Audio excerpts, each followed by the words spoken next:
Are Good we evening, audible sir. and visible to you? Yes, sir. Good evening, sir. Good evening. Welcome. Introduce yourself. Sir, myself Abhishek Vishwakarma. I am from Lucknow, Uttar Pradesh. I completed my schooling from St. Anthony Public School, Lucknow.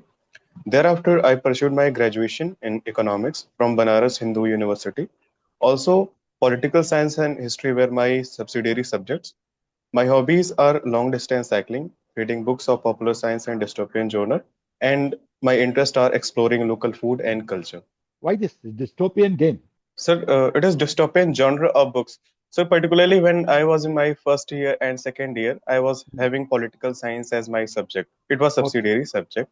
And one of our professors suggested us reading a book known as 1984, written by George Orwell. Yes. So I liked that book and genre. So since then I have been reading those genre of books. What is that 1984 book is all about? Sir, 1984 book is about a country or a political system which is based upon surveillance, where Hmm. every citizen is being looked upon and where any form of dissent or resistance against authority is curbed to at much higher level. It was written by George Orwell. Yeah.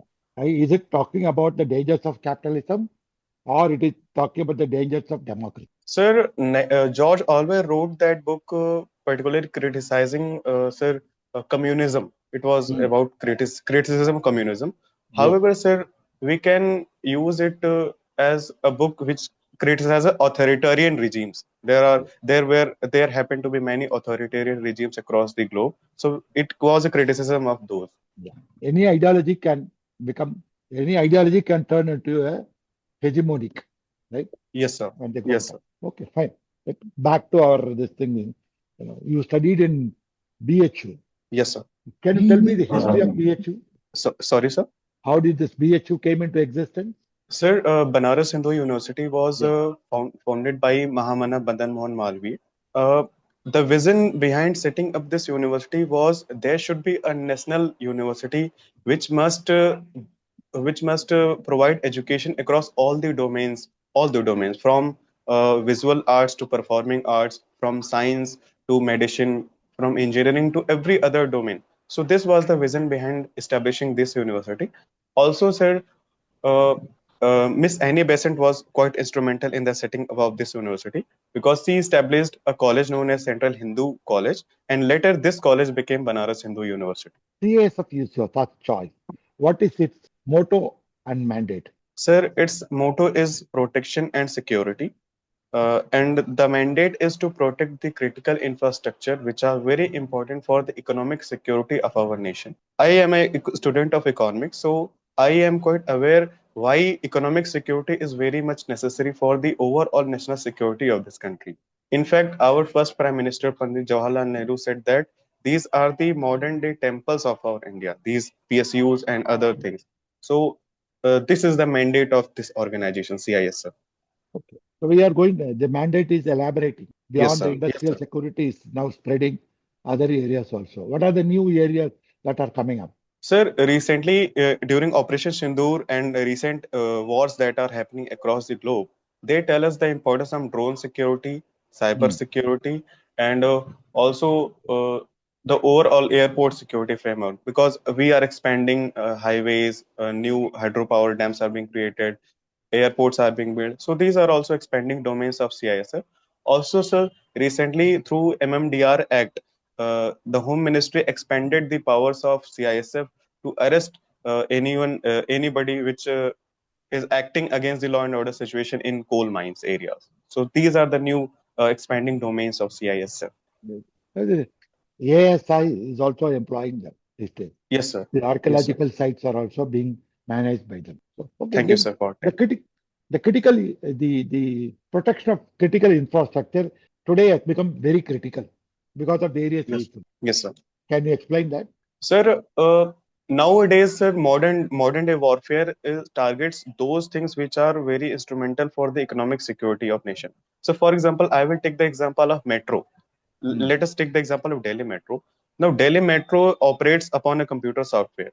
If someone attacks that software or say hijacks that software, then the overall security of whole Delhi Metro will be compromised, and it will lead to many deaths. So this is how a very critical infrastructure is very much important for national security of this country. So therefore, CSF is deployed to protect that infrastructure. So this is how we can see that why critical infrastructure is important for this country. Very good, very good. So coming beyond that, data is also becoming very important. Yes, So, sir. so today, we are encouraging to go for edge computing rather than cloud computing. Why? Yes. Uh, Sorry, sir, but I am not much aware about edge computing, Okay. sir. You want to take a pan? You want Uh, to try? no, sir. Okay. I am not much No, aware. no problem. We talk about data localization. Yes, sir. Why do we require data localization? Wherever it is, why should we worry about it? Sir, modern day world is running through data. Data is very much important for the modern day economy.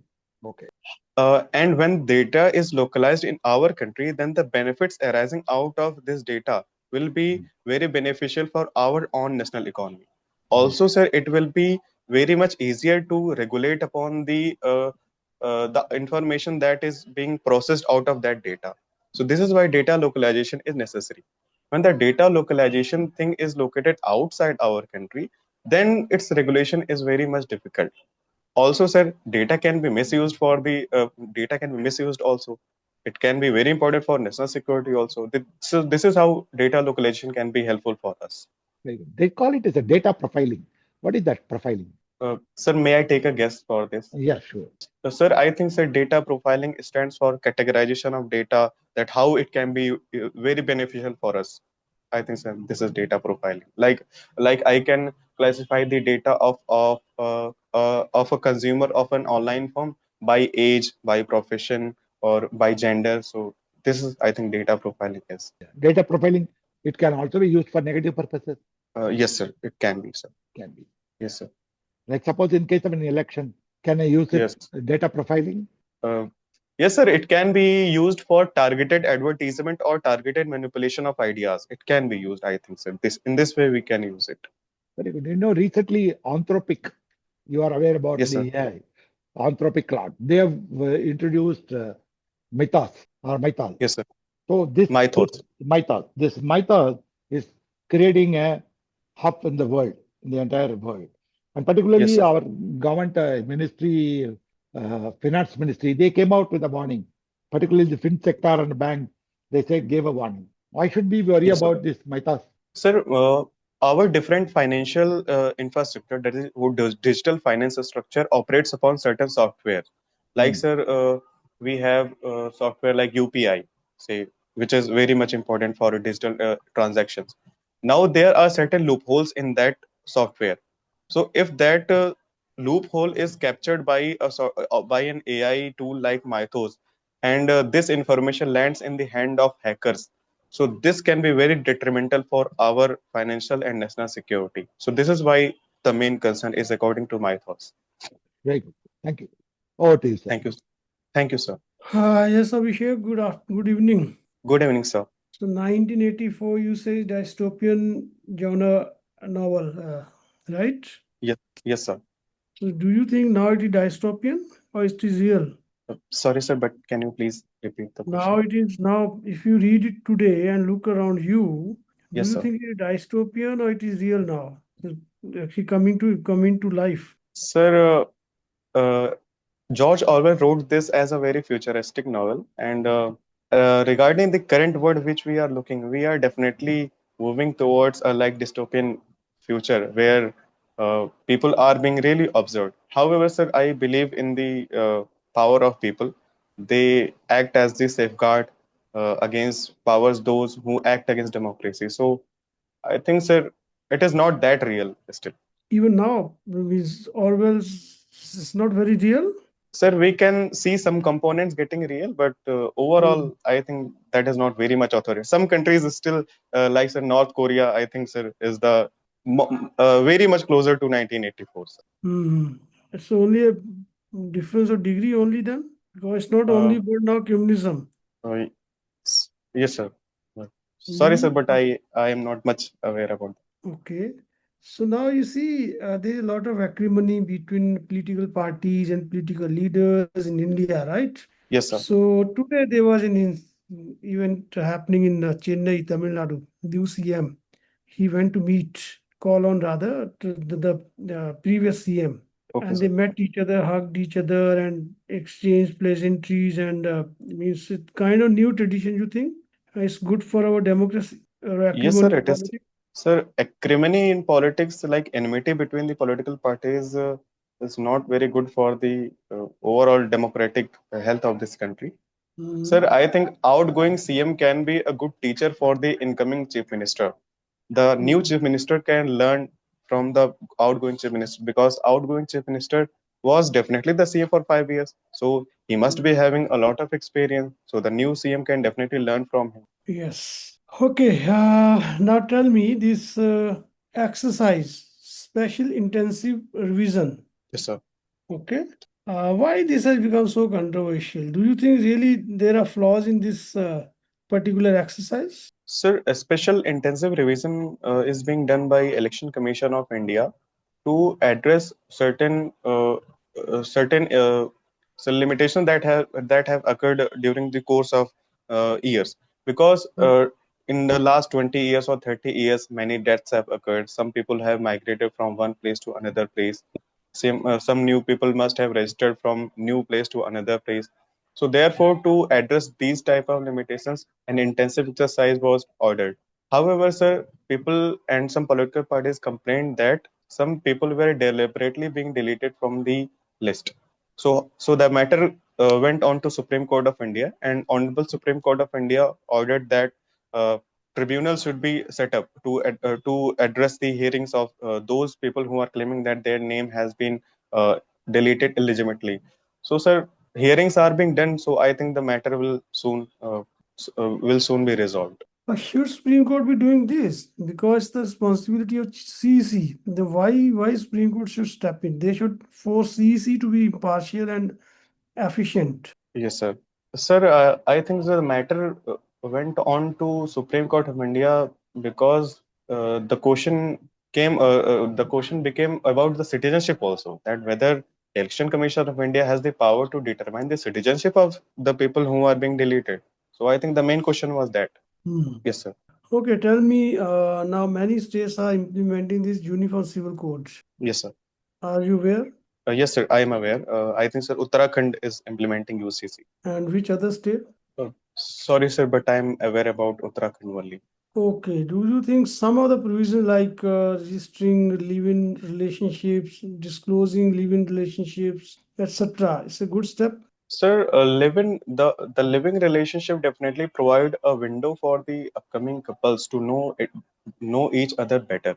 Mm-hmm. However, sir, registration of them is very important to protect particularly the female partners, because since marriage is not being done, so if any crime is done by the prospective husband to the female partner, so it may not be addressed at that efficient level. So it is very important to register them. However, sir, there is a fear between the among the people that it may be used to subvert them, uh, to harass them. So I think there should be a delicate balance between these two things. It is very important to register live-in partners, sir. No, but live-in is still not acceptable, though legally it is not a problem, right? So when you Yes, make sir. Yes, sir. when you say people should register live-in marriage and the marriage registrar means sorry, a registrar should also give a notice, okay, Yes, sir. for Yes, sir. public whether they have any objection. So don't you think we are putting their life in peril? Uh, yes, sir. It is like putting them, but sir, there should be a balance between these two things, providing them What security what and what could be also. that balance? Then what is that balance? Sorry, sir, but I cannot comment at the moment about that balance. Hmm. I'm not. Okay, recently there was a case before Supreme Court where some case was made out for hate speech and request was made, prayer was made Yes, that the cases should be registered against certain individuals. yes, sir. But Supreme Court has refused. Uh, Sir, I read about that case. I think it was regarding Central Union Minister, Mr. Mhm. Anurag Thakur. Mhm. But sir, I did not go into the details. But regarding my view upon the hate speech, Article 19 gives that freedom to express ourselves, but that freedom should be within the limits of the Constitution. That the violation, that fundamental rights of others should not be restricted. And also, we have to take into account the communal harmony of this country. So I did not go into the detail of that judgment made by the Honorable Supreme Court, but this was my personal view upon hate speech. There should be a boundary upon Okay. these things. There should be a bright lines, okay? Yes, sir. Okay. So another case, Supreme Court is hearing now Sabrimala case. Yes, Are sir. you aware of that? Sir, I read about that case going on in the Supreme Court, and What I is this think, about? sir, the court is revisiting upon its judgment that it made in 2018, because in Mhm. 2018, the Supreme Court allowed the entry of women worshippers in the temple of Sabrimala. But I think Mhm. right now the Honorable Supreme Court is again revisiting that judgment, whether they Mhm. should reconsider that or not. Okay. So what is your opinion? Women should be allowed or not? Sorry, sir, but I cannot make any strict decision about this. I am No, not I'm not finding asking my. decision. I'm asking opinion. As a means alert citizen. So you might be Sir, having sir, some opinion. I think, sir, they must be allowed to enter into the temple. They should be allowed. Yes, sir. Okay. Okay. So why you are interested in Central Armed Police Force? Sir, during my graduation days, particularly in the third year of my graduation, Hmm. I started the my attraction toward the uniform services particularly. So that is Mhm. why I went for combined defense services examination. And Mhm. in 2024 also, I gave my first attempt for CAPF assistant commandant, but I was not able to go through the written stage. But here I am again. I cleared the written stage, and now I am appearing for interview. So the disciplined way of life and the direct contribution to national service and the uniform that it's offered. That is why I am interested in CAPF's assistant commandant. Okay, thank you so much, Abhishek.